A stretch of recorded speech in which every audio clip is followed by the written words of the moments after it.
हम मीनू झा प्रणाम करै छी समस्त मिथिलावासी के। उपनयन में बरुआ के नहेबा कालक गीत लऽ कऽ उपस्थित छी। संग में श्रीमती ललिता झा सेहो छथि। आशा करै छी अहाँ सबके नीक लागत। धन्यवाद। जय मिथिला, जय मैथिली। आगे माई नहाए सोनाए बरुआ मरबा पर ठाढ़। आगे माई नहाए सोनाए बरुआ मरबा पर ठाढ़।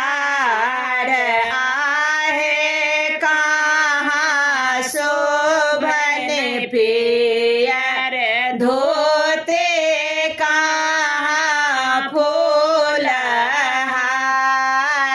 आहे कहाँ शोभन पियर धोते कहाँ फूलहार। माए है डार शोभय पे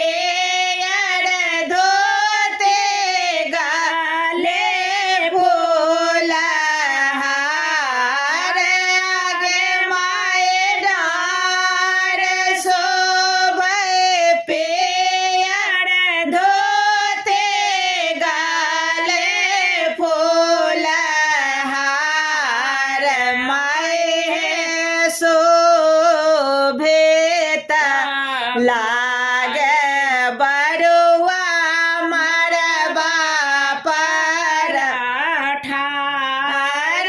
माई है कहाँ शोभय पियर जनवा कहाँ मृग छाल।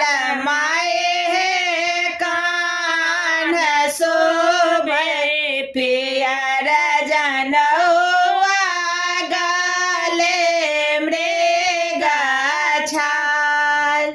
आगे माए पहेरे ओरे बरुआ मरबा पर ठाढ़।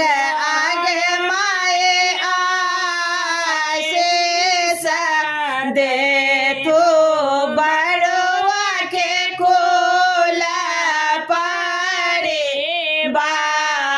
आगे माए आशीष दे